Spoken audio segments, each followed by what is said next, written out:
Bien, bonjour à tous. Merci de nous rejoindre sur ce colloque un peu particulier, co-organisé par l'Institut FMES et par la direction de la diplomatie politique de l'OTAN.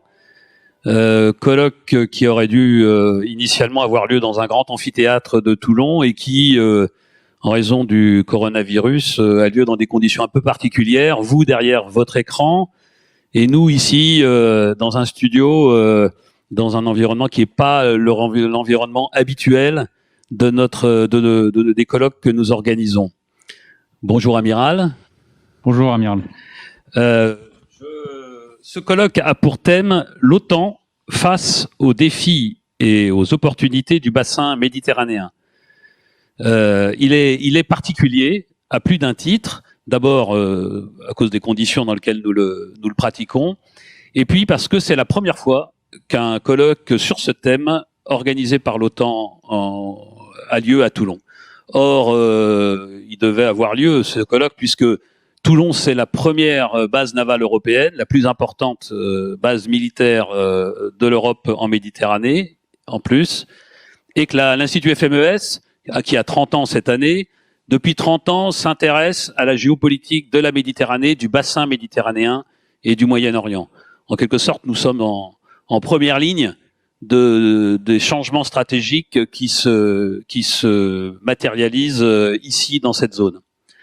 Donc, le monde change, et donc l'environnement stratégique en Méditerranée change, et donc ça avait du sens d'essayer de regrouper des chercheurs et des acteurs pour réfléchir ensemble à ce que pouvait faire l'OTAN dans ce bassin, dans l'environnement aussi complexe qui est le nôtre actuellement. Et pour ce faire, nous avons réuni, comme toujours à la FMES, des praticiens et des chercheurs issus de toutes les universités de la région, l'université de Côte d'Azur à Nice, l'université de Toulon, Aix-Marseille Université, Sciences Po Aix, qui se retrouve d'ailleurs dans l'Observatoire stratégique de la Méditerranée et du Moyen-Orient, l'OS2MO, que nous avons créé pour faire réfléchir ensemble des chercheurs et des acteurs, des militaires notamment, des trois armées, sur les grands enjeux de cette zone qui est une des zones les plus chrysogènes du monde. Alors l'OTAN en Méditerranée, c'est un sujet qui mérite d'être regardé, puisque depuis la naissance de l'OTAN en 1949, l'OTAN était en Méditerranée pendant 40 ans. Sa mission, c'était de protéger le flanc sud de l'Alliance et de se préparer à, j'allais dire, chasser les flottes du pacte de Varsovie de la Méditerranée au déclenchement de la Troisième Guerre mondiale, celle qu'on préparait à l'époque, pour garantir l'approvisionnement en pétrole qui alimentait les troupes qui se battaient en Centre-Europe. C'était la mission de l'OTAN pendant plus de 40 ans. Après la chute du mur, on a changé de cadre stratégique, vous le savez, et on est passé d'une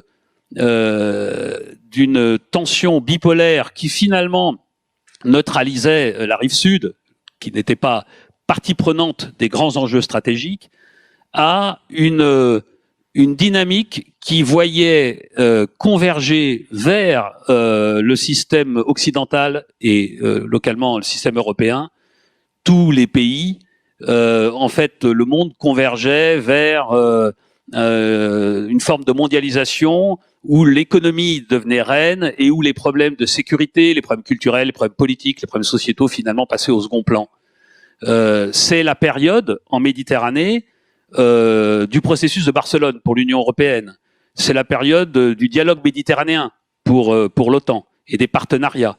Finalement, aucun problème de sécurité ne résistait à cette convergence inéluctable, en quelque sorte, en tout cas c'est ce qu'on croyait à l'époque, de tout ce monde et de tout le bassin méditerranéen vers le modèle européen. Cette période qui a duré en gros une quinzaine d'années jusqu'au milieu des années 2000 est maintenant derrière nous. Force est de constater que les tensions reviennent partout dans le monde et en particulier dans cette zone qui est la nôtre aujourd'hui. La Méditerranée, aujourd'hui, sépare deux mondes, le nord et sud, qui ont plutôt tendance à diverger. Lorsqu'on regarde les paramètres et les cartes qui décrivent l'état économique, le développement, la politique, la démographie, la culture, finalement, quel que soit le thème, on voit deux mondes, nord et sud, qui ont plutôt tendance à diverger qu'à converger. Et ces divergences créent plus de tensions qu'autre chose.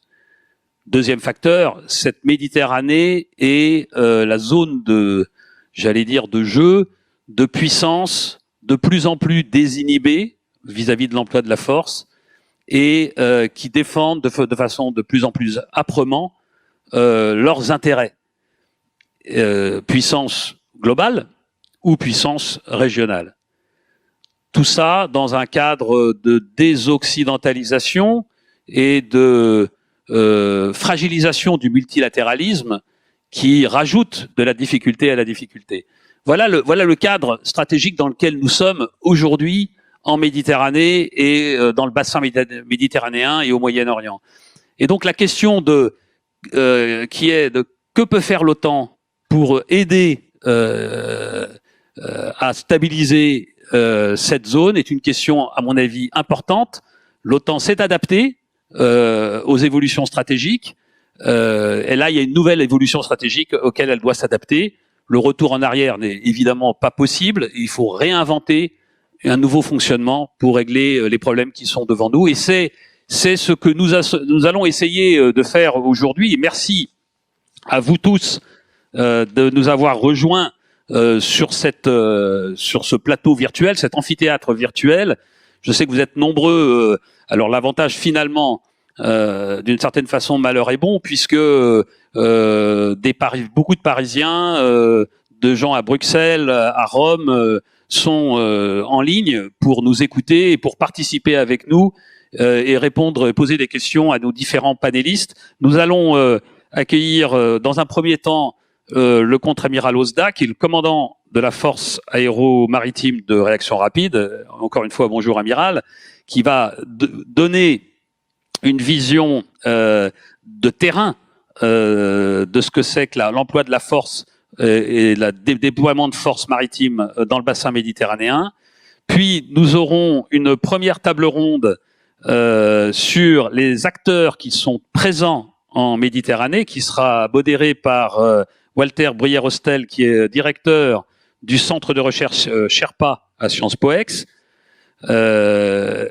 Puis, après une pause, nous reprendrons à 14h pour une deuxième table ronde sur les tensions et coopérations en Méditerranée, modérée par Pierre Razou, directeur académique et de la recherche de l'Institut FMES. Et enfin, en fin de journée, nous aurons une conférence de clôture de l'amiral Roudeluz, qui est adjoint au commandant de la zone maritime Méditerranée, qui a enregistré une interview hier, puisque les activités du commandant en chef et de son adjoint ne permettaient pas de nous rejoindre aujourd'hui. Voilà, je passe la parole maintenant à l'amiral Ozda, et je vous souhaite à tous un excellent colloque. Merci amiral, bonjour à tous. Je vais pendant une vingtaine de minutes vous donner donc le point de vue d'un praticien, comme l'a rappelé l'amiral Hausseur, articulé autour de 3 points. Le premier, ça sera une présentation de l'entité à laquelle j'appartiens et que je commande.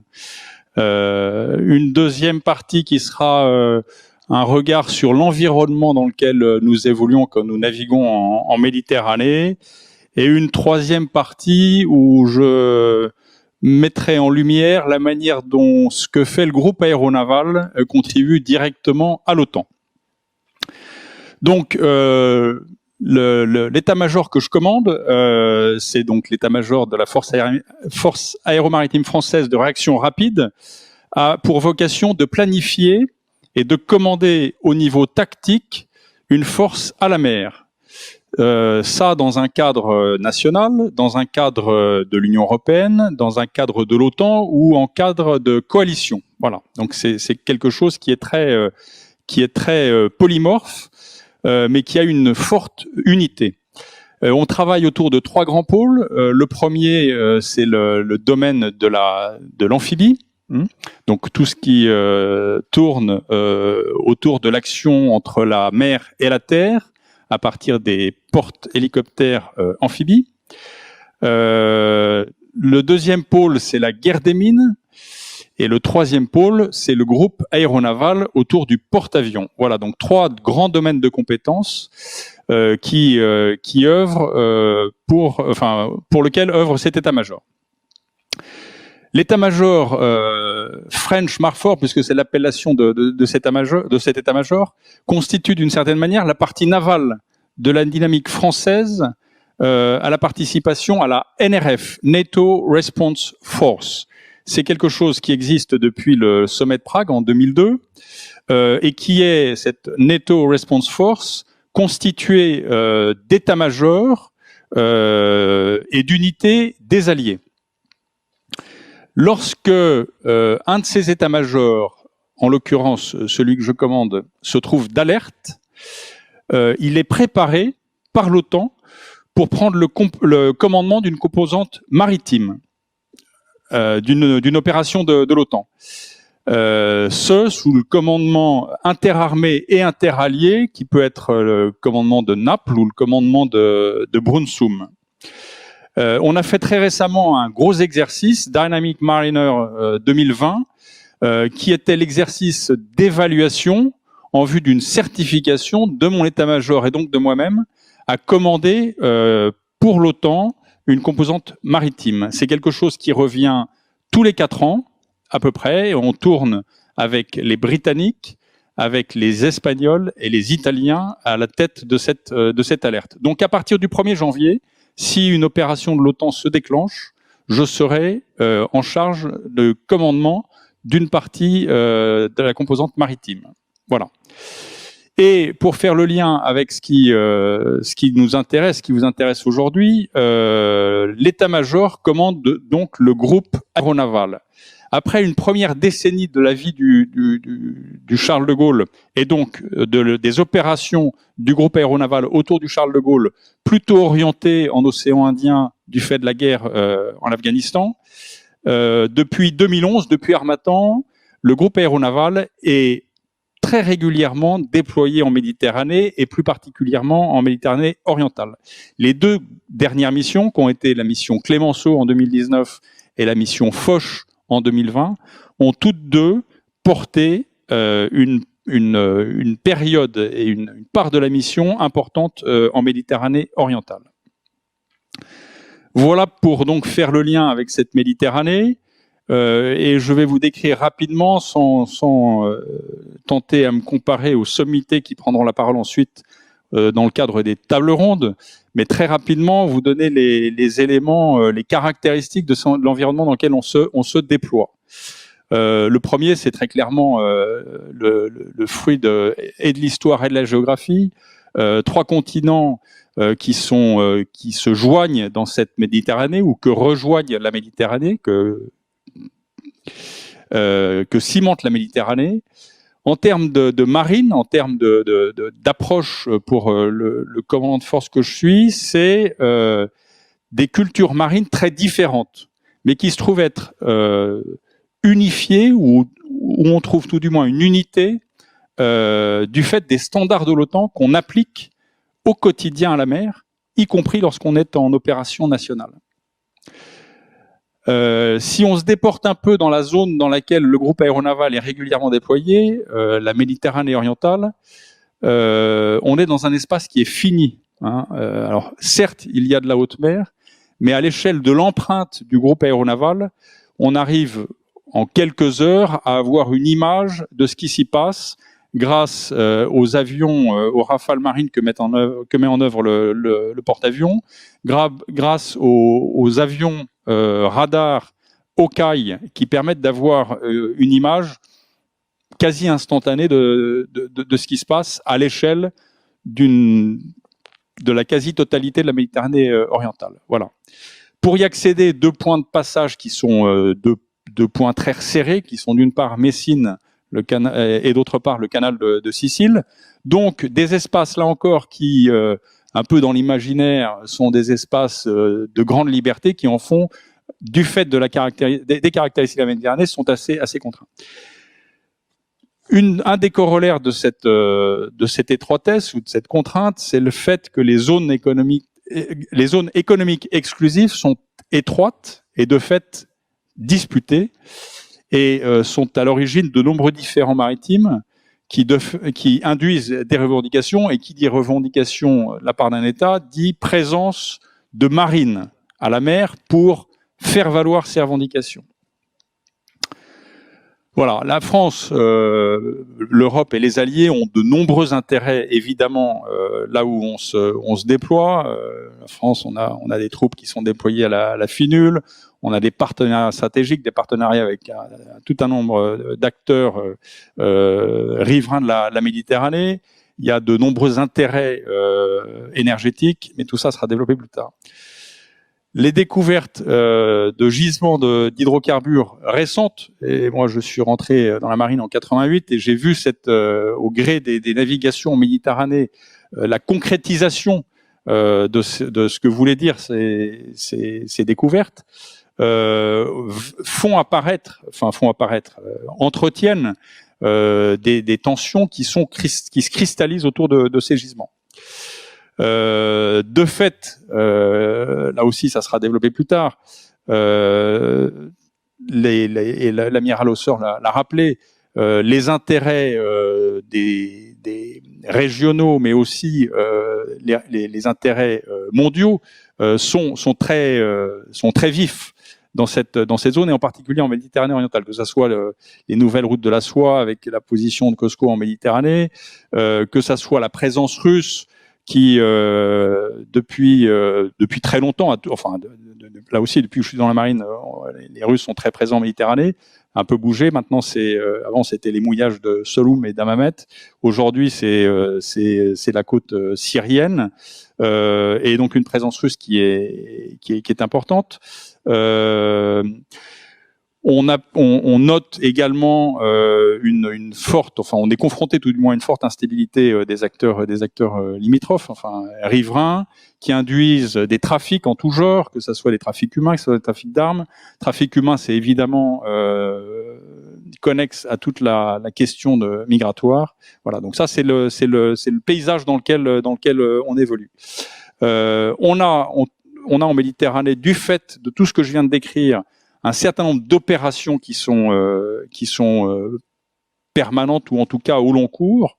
J'en citerai qu'une, c'est Sea Guardian, qui est l'opération de l'OTAN, de contrôle des trafics, de lutte contre les trafics en Méditerranée, et à laquelle opération nous avons participé lors du dernier déploiement Foch avec le groupe aéronaval au profit de l'OTAN. Donc tout ce paysage conduit à une multiplication de l'expression de puissance et une affirmation des intérêts de chacun par la présence de moyens navals. Un certain nombre, beaucoup de bâtiments de surface, bâtiments militaires, sont déployés justement pour protéger des intérêts nationaux, que ça soit dans le cadre de l'exploitation des gisements ou dans le cadre de l'escorte de bâtiments d'intérêt.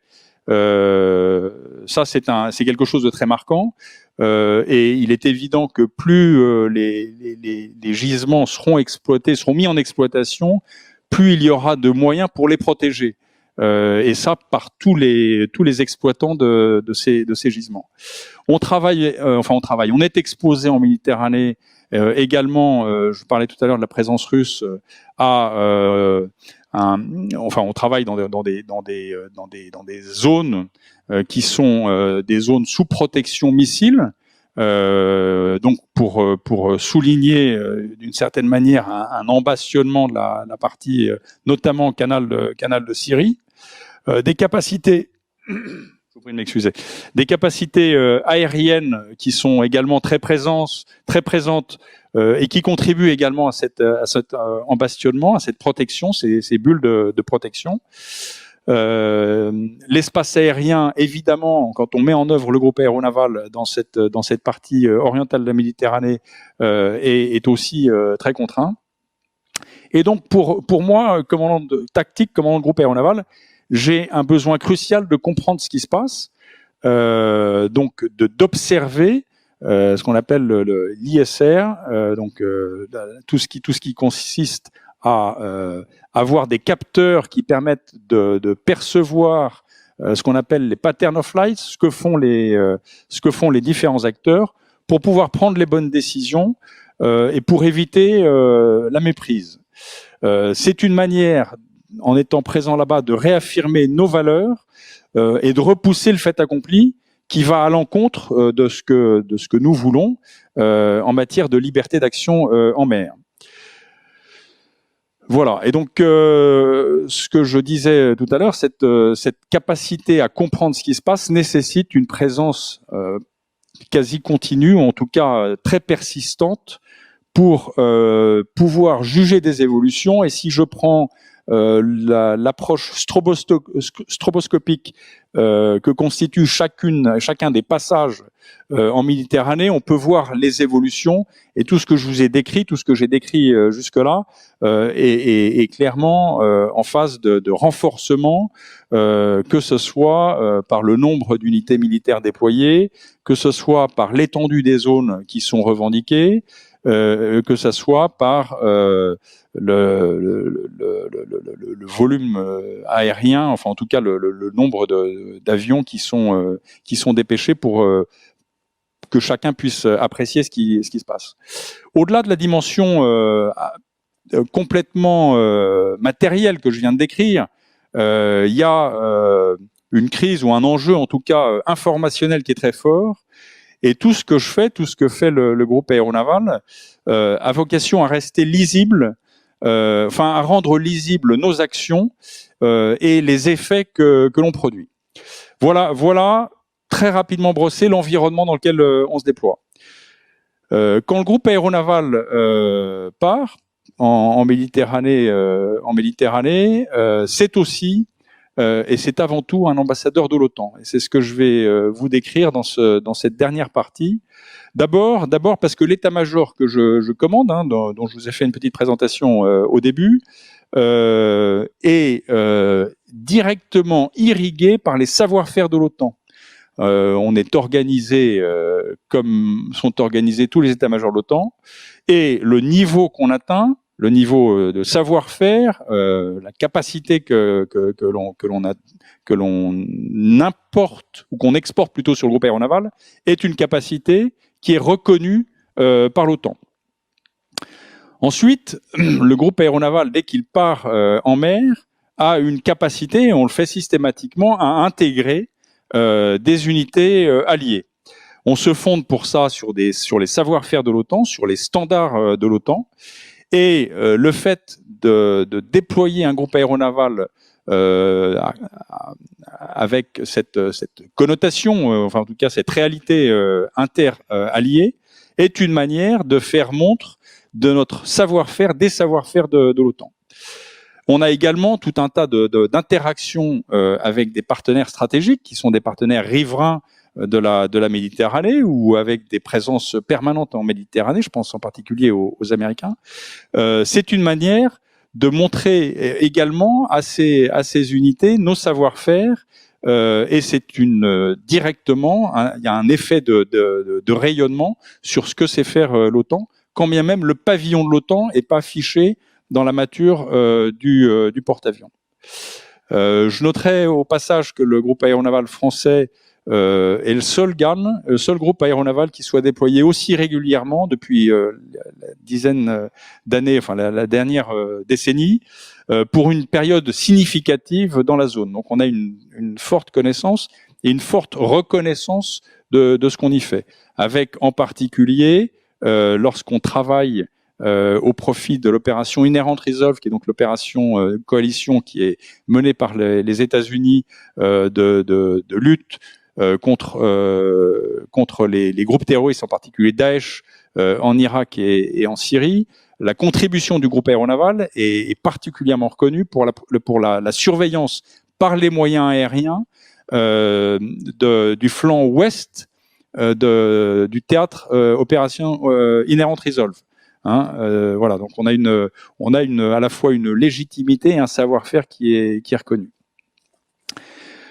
Et on est donc de fait intégré dans cette opération Inherent Resolve qu'on conduit depuis la Méditerranée, avec deux couloirs, un couloir qui passe par le nord et un couloir qui passe par le sud. Donc on met en œuvre les avions à partir de la Méditerranée, qui partent voler plusieurs heures, conduire leur mission au-dessus du territoire irakien et qui reviennent se reposer en Méditerranée et qui au passage permettent aussi de démontrer la volonté de la France et par là les valeurs de l'OTAN, enfin les valeurs, en tout cas les missions de l'OTAN en matière de lutte contre les groupes terroristes. Voilà, typiquement en mars 2019, lors de l'opération Clémenceau, le groupe aéronaval a contribué à la chute de Baghouz, donc la dernière emprise territoriale de Daesh. Voilà.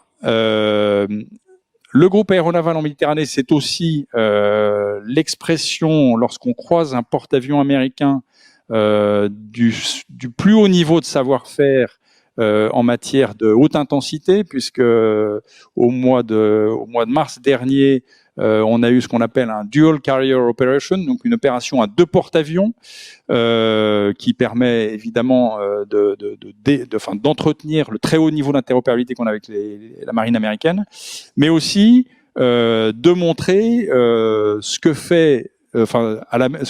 l'OTAN fait de plus complexe à la mer, ce qu'on appelle le haut du spectre. Alors, donc, quand un porte-avions américain et un porte-avions français se rencontrent et font une opération conjointe, c'est la démonstration de ce qu'est sait faire l'OTAN au niveau le plus élevé. Quand on arrive sur zone, quand j'arrive avec le groupe aéronaval sur zone, je m'appuie sur les moyens de l'OTAN. On a les groupes permanents SNMG, les groupes permanents de l'OTAN, en lien avec SHAPE. On utilise ces moyens pour préparer la zone dans laquelle le groupe aéronaval va être déployé. Ça a été le cas récemment au mois de janvier, au mois de février. Voilà, l'appréciation de situation que porte le groupe aéronaval est partagée quotidiennement avec l'OTAN. Autrement dit, le groupe aéronaval, avec sa multitude de capteurs et de senseurs, c'est la complémentarité de ces senseurs, qu'ils soient sous l'eau, qu'ils soient en surface ou qu'ils soient en l'air, toute cette appréciation de situation est partagée directement avec l'OTAN. Voilà. Donc, ce que fait le groupe aéronaval, selon des directives qui sont des directives nationales, évidemment, ma chaîne de commandement est une chaîne de commandement nationale, bénéficie directement à l'OTAN. Elle bénéficie directement à la crédibilité de l'OTAN et à l'appréciation de situation de l'OTAN. Voilà. En matière de rapport de force, je pense qu'il n'y a pas beaucoup de démonstrations à faire sur le fait que tout ce que je viens de décrire, tous ces savoir-faire, toute cette espèce de double casquettage ou en tout cas polyvalence du groupe aéronaval est en faveur d'un rapport de force très important que seule l'OTAN serait en mesure de remporter. Tous nos systèmes de liaison de données, toute notre structure de commandement est complètement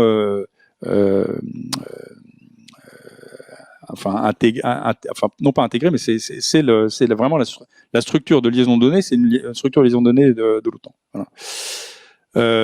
Voilà, et je terminerai donc mes 20 minutes de parole sur le fait que les enjeux pour moi aujourd'hui, pour nous, tels que je les vois, puisque c'est le thème de ce séminaire, face à l'hybridité des crises auxquelles on est confronté, et on sera confronté de plus en plus, hein, donc avec des approches qui sont directes, des approches qui sont indirectes.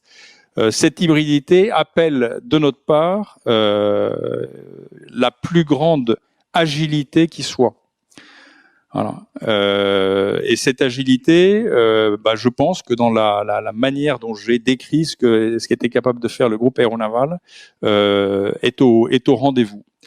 Voilà. Et donc l'enjeu interne pour moi, c'est d'arriver à avoir en permanence, enfin quand je dis pour moi, je parle du commandement d'une force tactique à la mer, une lecture autonome de la situation, une appréciation souveraine, et arriver en même temps à avoir cette capacité permanente de l'interopérabilité qui permettrait, le jour où ça serait nécessaire, de mener une opération avec un avantage opérationnel fort. Voilà, amiral, ce que j'avais à dire.